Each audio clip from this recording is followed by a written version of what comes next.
Good morning dear student. आज के इस व्याख्यान में हम अध्ययन करेंगे कौटिल्य विरचित अर्थशास्त्र के प्रथम अध्याय का, जिसमें प्रथम अधिकरण हम पिछले जो व्याख्यान हैं उनमें पढ़ चुके हैं। और आज हम यहाँ पर जो द्वितीय अधिकरण है, तो द्वितीय अधिकरण को प्रारंभ करने जा रहे हैं। तो देखिए, प्रथम जो इसमें प्रकरण है, प्रथम प्रकरण पे हम सबसे पहले चर्चा करते हैं जनपद निवेश। जनपद निवेश से तात्पर्य है जनपदों की स्थापना करना।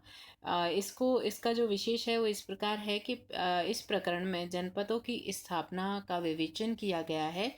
इन जनपदों में नदी, पर्वत, खाई, जलाशय, वृक्ष आदि के द्वारा ग्राम की सीमाओं का निर्धारण करना चाहिए। यानी जनपद की क्या विशेषताएं होंगी, ये चीज़ें इसमें बताई गई है कि जनपद का निर्माण किस तरह से होता है।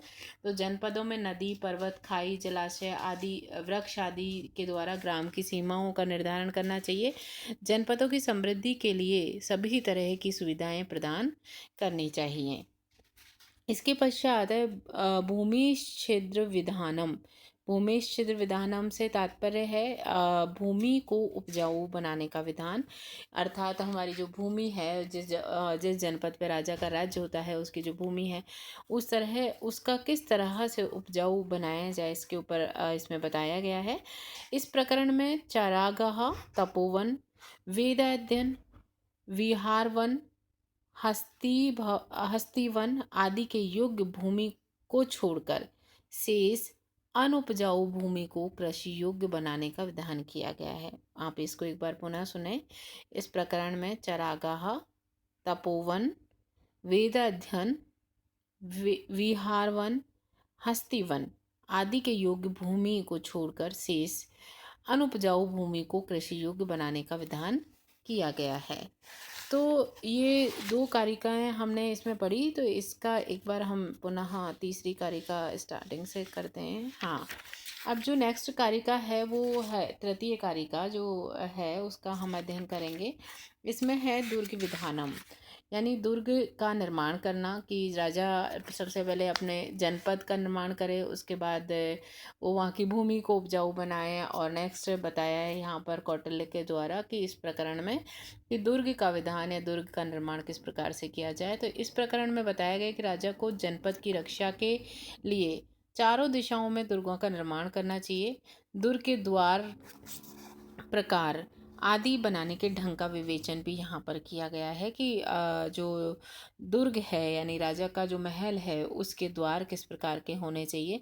क्योंकि हम प्राचीन काल में देखते आए हैं कि जो राजा, आज लोकतंत्र है लेकिन पहले राजतंत्र था। राजा किस तरह से, मतलब एक राज्य दूसरे राज्य के ऊपर आक्रमण करता था, और उस आक्रमण से बचाव के लिए राजा को अपना जो निवास स्थान है या जो दुर्ग है, किला है, उसको बहुत ही अधिक सॉलिड तरीके से बनाना होता था, ताकि शत्रु से अपने आप की रक्षा कर सके, ताकि प्रजा की रक्षा कर सके।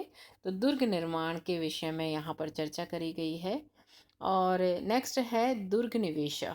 दुर्ग निवेश यानी दुर्ग में निवेश। इस प्रकरण में दुर्ग से संबंधित राजभवनों, राजमार्गों, जलाशयों, अंतपुर, परीखा आदि के निर्माण की पद्धति एवं उनके आकार का वर्णन किया गया है कि किस प्रकार से दुर्ग से संबंधित चीज़ें यहाँ पर बनाई जाएं। तो दुर्ग से संबंधित राजभवनों, राजमार्गों, जलाशय, अंतपुर, परीखा आदि के निर्माण की पद्धति का विस्तार से इसमें वर्णन किया गया है। नेक्स्ट कारिका है सन्निधात्र निश्चय कर्म। सन्निधाता यानी कोषाध्यक्ष के कार्य, जो कोषाध्यक्ष होता है वो उसके क्या क्या कार्य होते हैं, उन कार्यों के ऊपर इस प्रकरण में प्रकाश डाला है।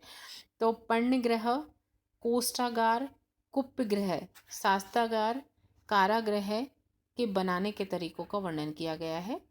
उसे चाहिए कि वह मुद्रा विशेषज्ञों द्वारा जांच करा के ही स्वर्ण मुद्रा का संग्रह करे तथा नकली मुद्रा को चलन से रोके। तो यहाँ पर कोषाध्यक्ष के जो महत्वपूर्ण कार्य हैं उनके ऊपर चर्चा करी गई है और बताया है कि नकली मुद्रा ना इकट्ठी हो सके, स्वर्ण मुद्रा ही उसमें रहे। तो इसकी जांच परख अच्छे से करनी चाहिए कोषागृह के सन्निधाता यानी कोषाध्यक्ष को, ताकि नकली मुद्रा के उससे संकलन से हम बच सकें। नेक्स्ट जो है वो है समाहृतः समुदयः प्रस्थापनः, यानी समाहर्ता राष्ट्र की सरकारी आमदनी को संग्रहित करने वाला मुख्य अधिकारी। अब सबसे पहले हम ये जानेंगे कि समाहर्ता क्या है, यानी जो राष्ट्र की आमदनी होती है, राष्ट्र से जो कर इत्यादि मिलते हैं, तो उनको संग्रहित करने वाले को समाहर्ता बोला गया है। तो समाहर्ता के जो कार्य हैं वो दुर्ग, राष्ट्र, खनि, सेतु, वन, वज्र और व्यापारिक कार्यों का निरीक्षण करता रहे। मतलब समाहर्ता इन सब चीज़ों का निरीक्षण करता रहे कि वन से क्या उपज है, खनिज कैसे प्राप्त हो रहे हैं, राष्ट्र में किस तरह की व्यापारिक गतिविधियां हो रही हैं, तो उनका निरीक्षण करता रहे। आय व्यय का ठीक से हिसाब रखे तथा व्यय के अनुकूल आय को भी बढ़ाता रहे। तो यहाँ पर राष्ट्र की जो आमदनी है यानी कर इत्यादि का हिसाब किताब अच्छे से रखने के ऊपर इसमें चर्चा करी गई है। इसके पश्चात है अक्षपटलेः गणन्य अधिकारः।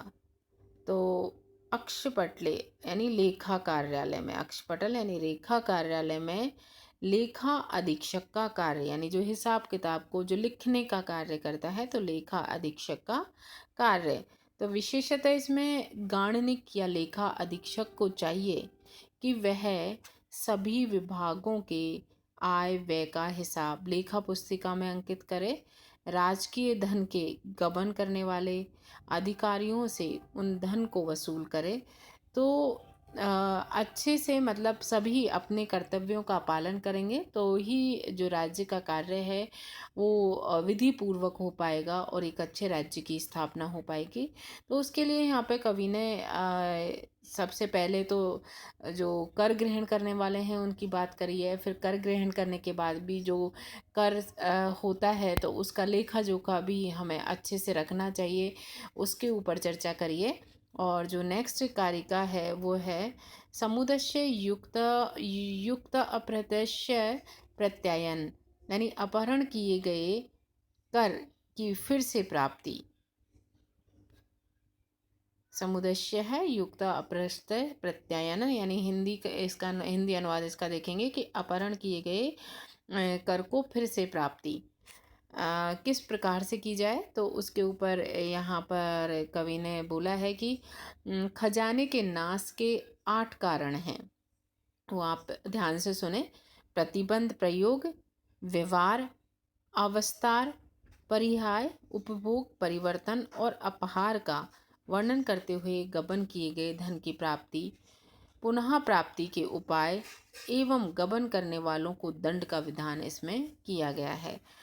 तो कवि के द्वारा बड़े विस्तार से बताया है कि किस तरह से जो यहाँ पर 8 कारण बताए हैं, प्रतिबंध, प्रयोग, व्यवहार, अवस्तार, परिहायण, उपभोग, परिवर्तन, उपहार, तो इनका वर्णन करते हुए बताया कि कवि गबन किए गए धन की पुनः प्राप्ति के लिए विभिन्न प्रकार के उपाय करें और उन उपायों में क्या आता है कि उनके लिए जो दंड इत्यादि हैं उनका विधान करें।